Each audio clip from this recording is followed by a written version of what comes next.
کسی اسٹیبلشمنٹ کا, کسی اور قوت کا کوئی نہ عمل دخل ہونا چاہیے, اور نہ ہی یہ ماضی میں بھی اگر ہوا ہے تو یہ ناپسندیدہ عمل ہے. جنرل باجوہ صاحب یہ کہتے ہیں, اس بات کا اعتراف کیا کہ ماضی کے اندر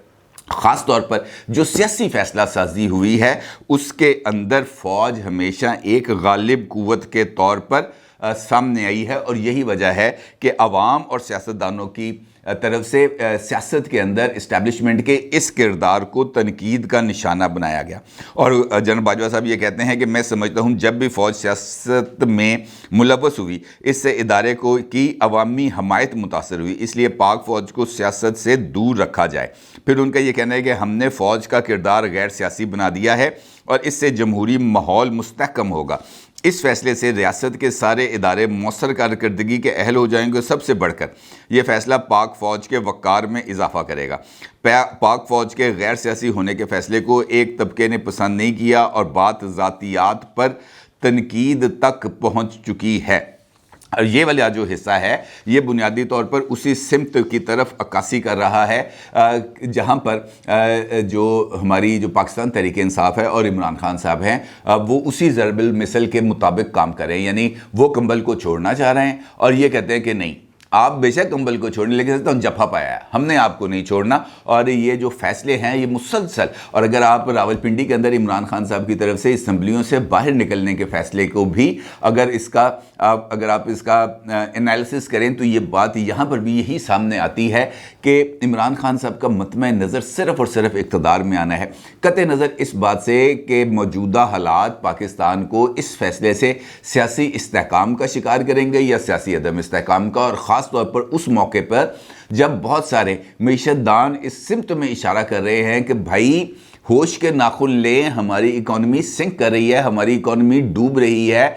یہ جو خطرے کی گھنٹیاں ہیں یہ بج رہی ہیں. ایسے موقع پر سب کو اپنے ذاتی مفادات کو پیچھے چھوڑ کر آ کر ملک کو سروائیول کی طرف لے کے جانا چاہیے, بنسبت اس کے کہ سب, اور خاص طور پر عمران خان صاحب وہ اس بارے میں جو ہے وہ ضد کر کے بیٹھ جائے, نہیں میں منطق کرسی چاہیے, منو جو تک تو اسی کرسی تو بٹھاؤ گے مجھے چین نہیں آئے گا. اور یہی وجہ ہے کہ ہمارا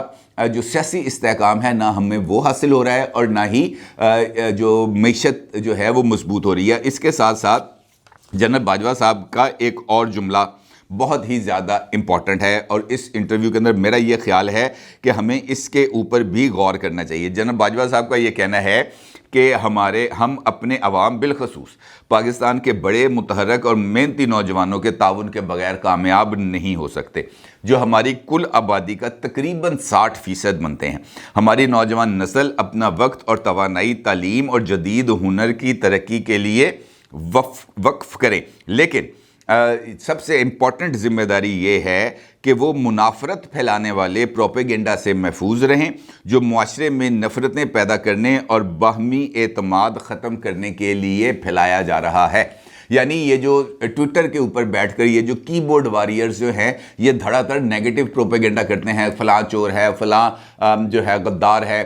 فلاں جو ہے مسلمان ہے, فلاں کافر ہے. یہ جو پروپیگنڈاز ہیں ان پروپیگنڈاز کے اوپر خاص طور پر ہماری نوجوان نسل, کیونکہ المیہ یہ ہے کہ ہم نے جو اپنی جو نوجوان نسل ہے, ہمارا جو یوتھ ہے, ہم نے اس کو ریشنل تھنکنگ کی طرف نہیں مائل کیا. ہم نے اس کو جسے ہم کہہ سکتے ہیں کرٹیکل انالیسس کی صلاحیت ابھی تک ان کے اندر پیدا نہیں ہو سکی, جو افسوسناک ہے کیونکہ ہمارا جو نصاب تعلیم ہے وہ کرٹیکل انالیسس کی جو گنجائش ہے وہ فراہم نہیں کرتا. وہ صرف یہ کہتا ہے کہ رٹا لگاؤ, چیزوں کو زبانی یاد کرو, سمجھو بے شک نہ, کانسیپٹ آپ کے بے شک کلیئر نہ ہوں لیکن آپ کا رٹا پرفیکٹ ہونا چاہیے. اور یہ یادداشت کا امتحان جا کر ہم جو ہے مختلف بورڈز اور یونیورسٹیز کے ایگزامز کے اندر جا کر دے دیتے ہیں, اور جس کی سب سے اچھی یادداشت ہوتی ہے بے شک اس کے کانسیپٹس بالکل زیرو ہوں, جس کی سب سے اچھی یادداشت ہوتی ہے, جو سب سے اچھا رٹا لگاتا ہے وہ سب سے زیادہ نمبر لے لیتا ہے, اس کے اچھے گریڈز آ جاتے ہیں. اور جو کانسیپٹ تھنکنگ کے اوپر چل رہے ہوتے ہیں, جو کانسیپٹ لرننگ کی طرف چل رہے ہوتے ہیں, وہ بیچارے پیچھے رہ جاتے ہیں. حقیقی معنوں کے اندر جو کانسیپٹ ہے وہ اسی صورت میں کلیئر ہوتا ہے جب آپ کرٹیکل لرننگ کی طرف جاتے ہیں, جب آپ چیزوں کو اینالائز کرتے ہیں, جب آپ یہ دیکھتے ہیں کہ سچ اور جھوٹ کے درمیان جو حد فاصل ہے وہ کہاں سے شروع ہوتی ہے, کہاں پر ختم ہوتی ہے, جھوٹ کہاں سے شروع ہو رہا ہے, سچ کہاں تک ہے, جو بات آپ کے سامنے آ رہی ہے کیا وہ حقیقت پر مبنی ہے یا وہ جھوٹ پر مبنی ہے. بلکہ میں آپ کو اس کی ایک تازہ ترین مثال دیتا ہوں, اور یہ مثال کسی اور کی طرف سے نہیں ہے, پاکستان کے سب سے قدیم ترین سیاستدان کی طرف سے ہے, یعنی شیخ رشید احمد صاحب کی طرف سے. شیخ رشید احمد صاحب نے کل ایک ٹویٹ کیا, اور اس ٹویٹ کے اندر انہوں نے ایک تصویر کو شیئر کیا جو ایک ٹریفک بلاکیج کی طرف بتا رہی ہے. ایک طرف ہیڈ لائٹس نظر آ رہی ہیں, دوسری طرف بیک لائٹس نظر آ رہی ہیں, اور بہت لمبی قطار ہے. شیخ رشید احمد صاحب نے اس تصویر کو جوڑا راولپنڈی میں عمران خان صاحب کے جلسے کے ساتھ, اور انہوں نے یہ تاثر دینے کی کوشش کی کہ جناب یہ اس موقع کی تصویر ہے جب لوگ جو ہے وہ عمران خان صاحب کے جلسے میں شرکت کے بعد واپس جا رہے تھے, اور جس وقت وہ واپس جا رہے تھے اس وقت بھی ہزاروں کی تعداد کے اندر گاڑیاں جو ہے وہ موٹر وے پر پھنسی ہوئی تھی, کیونکہ ان کو شہر کے اندر داخل ہونے کا راستہ نہیں مل رہا تھا. اور دلچسپ بات یہ ہے کہ شیخ رشید احمد صاحب نے جو تصویر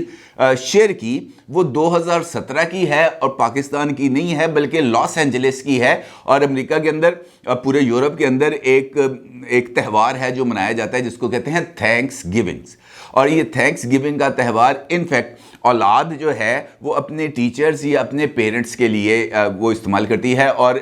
ایک خاص دن وہ جاتے ہیں اپنے پیرنٹس کی طرف, اور انہوں نے ان کا شکریہ ادا کرتے ہیں کہ جناب تسی سانو پڑھایا لکھایا, سانو وڈا کیتا, ہمیں تمیز سکھائی, جو بھی طریقہ کار ہے, اور اس پر ہم آپ کے شکر گزار ہیں, چاہے وہ اپنے والدین کی طرف جائیں چاہے وہ اپنے اساتذہ کی طرف جائیں. یہ تھینکس گیونگ کی تصویر ہے, 2017 کی تصویر ہے, امریکہ کی ہے, امریکی ریاست لاس اینجلس کی ہے. لیکن یہاں پر یہ تصویر نہ صرف شیخ رشید بلکہ کئی جید علماء کی طرف سے, علماء سے مراد میں سچی مچی کے علماء نہیں ہیں, علماء سے مراد یہ کہ یہ جو مختلف ٹرولز ہیں یا مختلف جو ہمارے اینکر پرسنز ہیں, جو معروف یوٹیوبرز ہیں, یا پاکستان تحریک انصاف سے تعلق رکھنے والی لیڈرشپ ہے, ان سب نے اس تصویر کو نہ صرف لائک کیا بلکہ اس کو شیئر بھی کیا اور اس کو ری ٹویٹ بھی کیا, اور باقی سوشل میڈیا پلیٹ فارمز چاہے وہ انسٹاگرام ہے چاہے وہ فیس بک ہے وہاں پر بھی اسی تاثر کے ساتھ شیئر کیا, اور لوگوں نے اس بات کو تسلیم بھی کر لیا کہ ہاں دیکھو شیخ رشید نے کتنی سچی گل کی ہے. حالانکہ یہ ایک جھوٹا اور غلیظ قسم کا پروپیگنڈا ہے. بھائی غلیظ اس وجہ سے کہہ رہا ہوں کہ اس کا حقائق کے ساتھ کوئی تعلق نہیں, اور شیخ رشید نے بھی بالکل ویسا ہی کام کیا جیسے اب باقی ہمارے یہ جو نوجوان نسل ہے وہ بھی کرتی ہے, بغیر سوچے سمجھے, بغیر دیکھے کہ یہ کب کی ہے کب نہیں. کم از کم وہ تصویر, اب یہ جو پکچر سرچ کا آپشن ہے یہ بھی گوگل دیتا ہے, اگر آپ ایک تصویر اپلوڈ کی ہے آپ اس کو گوگل کے اندر رکھ کے اس کا پوچھیں گے کہ جناب یہ تصویر کب کی ہے, تو گوگل اس کی آپ کو ساری ڈیٹیلز بھی بتا دے گا. لیکن چونکہ وہ میں نے آپ کو بتایا نا کہ انالیسس نہیں کرنا, حقائق تک نہیں پہنچنا, کرٹیکل انالیسس نہیں کرنا, سچ اور جھوٹ کا تعین نہیں کرنا, اس کے درمیان ہی رہنا ہے, لہٰذا یہ جھوٹ بھی سپریڈ کر گیا. اب یہ تو صرف ایک جھوٹ ہے, اس جیسے کئی جھوٹ ہیں جو بولے جاتے ہیں, اور ان کو بھی دھڑا دھڑ ری ٹویٹ بھی کیا جاتا ہے, ان کو لائک بھی کیا جاتا ہے, ان کو شیئر بھی کیا جاتا ہے, اس کو سپریڈ بھی کیا جاتا ہے سوچے سمجھے بغیر. مثال کے طور پر عمران خان صاحب نے راولپنڈی میں جلسے کے اندر یہ کہہ دیا کہ جناب 4 گولیاں عمران اسماعیل کے لباس سے ملی. بھائی وہ کون سی گولیاں تھیں؟ وہ غلیل سے چلانے والی گولیاں تھیں یا 9mm کی گولیاں تھیں؟ کون سی گولیاں تھیں؟ لیکن چونکہ عمران خان نے کہہ دی یہ بات, لہٰذا سب نے اس بات کو تسلیم کر لیا کہ یار یہ جو عمران اسماعیل ہے اس کے لباس سے یقینی طور پر گولیاں نکلی ہوں گی. کسی نے وہ کنٹینر پر وزیر آباد پر ہونے والے حملے کی فوٹیج کو دیکھنا گوارا نہیں کیا, جو سوشل میڈیا پر اویلیبل بھی ہے, یوٹیوب پہ بھی اویلیبل ہے, کہ جس وقت وہاں پر فائرنگ ہو رہی تھی جو بندہ سب سے تیزی کے ساتھ بھاگ رہا تھا وہ اسد عمر اور عمران اسماعیل تھے. بھاگ رہے تھے, لباس میں گولیاں پھنسی ہوئی تھیں, کانٹے پھنس جاتے ہیں لباس کے اندر, اس طریقے سے گولیاں پھنسی ہوئی تھیں, لیکن وہ بھاگ رہے تھے. عمران خان کو نہیں اٹھا رہے تھے, ان کو نہیں بچا رہے تھے. وہ لوگ جو زخمی ہوئے تھے ان کی طرف ان کی توجہ نہیں تھی. توجہ کون سی تھی؟ اپنی جان بچانا ہے, دڑکی لگا رہے تھے ایسے سپیڈ. اگر آپ دیکھ لیں وہ ویڈیو آپ کو پتہ چل جائے گا. اب کہنے کا مطلب یہ ہے کہ پاکستان کی افواج, پاکستان کی اسٹیبلشمنٹ اگر وہ اس نتیجے پر پہنچ رہی ہے کہ جناب ہمیں ہماری جان بخش دو, ہمیں کھینچ کے سیاست کے اندر نہ انوالو کرو, تو کیا اس فیصلے کی پذیرائی ہونی چاہیے یا اس فیصلے سے اختلاف کرنا چاہیے؟ یقینی طور پر پذیرائی ہونی چاہیے. اور آج جو جنرل باجوہ صاحب اپنا آخری دن گزار رہے ہیں جی ایچ کیو میں, جہاں پر انہوں نے اپنا جو سٹاف ہے ان کے ساتھ بھی ملاقاتیں کرنی ہیں, اس کے بعد آج وزیر اعظم شہباز شریف صاحب کے ساتھ ان کی الوداعی ملاقات بھی ہوگی. وزیر اعظم صاحب نے آرمی چیف کے لیے آج ایک الوداعی لنچ بھی ہوسٹ کرنا ہے, اور اس کے بعد کل صبح جو ہے چین آف کمان کی تقریب ہوگی, جہاں پر جو جنرل باجوہ صاحب ہیں وہ فوج کی کمان باضابطہ طور پر نئے چیف آف آرمی سٹاف جناب جنرل عاصم منیر صاحب کے حوالے کریں گے. ہمیں ان تمام پروسیس کو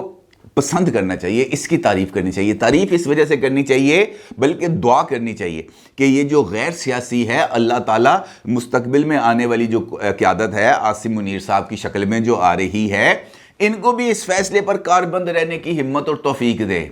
ان کو بھی اللہ تعالیٰ یہ بات برملا کہنے کی توفیق دے کہ نہیں جناب, جو بھی دروازہ پہ آئے گا سیاستدان اسے کہیں جناب اگر آپ نے سیاست پر بات کرنی ہے, اگر آپ نے کسی طرح کی کوئی حمایت لینی ہے, اگر آپ نے کسی کو فون کرانا ہے, اگر آپ نے کہنا ہے کہ جناب کورم پورا کر کے دو, بل منظور کرا کے دو, فلاں بندے کو تنگ کر رہا ہے اس کو ذرا ٹائٹ کر دو, تو جناب مہربانی فرما کر آپ جو ہے وہ آنے کی زحمت نہ کریں. ہمارے پاس ان کاموں کے لیے وقت نہیں ہے. یہ اس طرح کے 1 مرتبہ 2 مرتبہ 3 مرتبہ 4 مرتبہ جب یہ واضح پیغامات جائیں گے نا, پھر لوگ گیٹ نمبر 4 کی طرف دیکھنا بند کریں گے. اور جس وقت سیاستدان گیٹ نمبر 4 کو دیکھنے کی بجائے حقیقی عوامی پالیٹکس کریں گے, عوام کی ووٹ کے اوپر بینک کریں گے, عوام کی ووٹ کے اوپر انحصار کریں گے, پاکستان کی سیاست کے اندر جو توانائی ہے وہ بھی نظر آئے گی. آپ کو پاکستان کی سیاست بھی طاقتور ہوتی نظر آئے گی, اور اس کے بعد پاکستان کے جو ادارے ہیں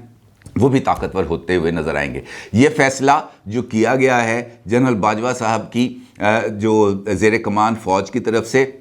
اس فیصلے کی پذیرائی بھی کرنی چاہیے اور دعا بھی کرنی چاہیے کہ جنرل عاصم منیر صاحب یا ان کے بعد جس نے بھی آنا ہے وہ تمام کے تمام اسی فیصلے پر عمل درآمد کریں اور اس کا عملی ثبوت بھی دیں. تبھی ہم حقیقی آزادی یا سیاسی آزادی حاصل کر سکیں گے. ادروائز نعروں اور دعووں سے کچھ نہیں بننے والا. اپنی رائے کا ضرور اظہار کیجیے گا. آپ کو بہت شکریہ. اللہ حافظ.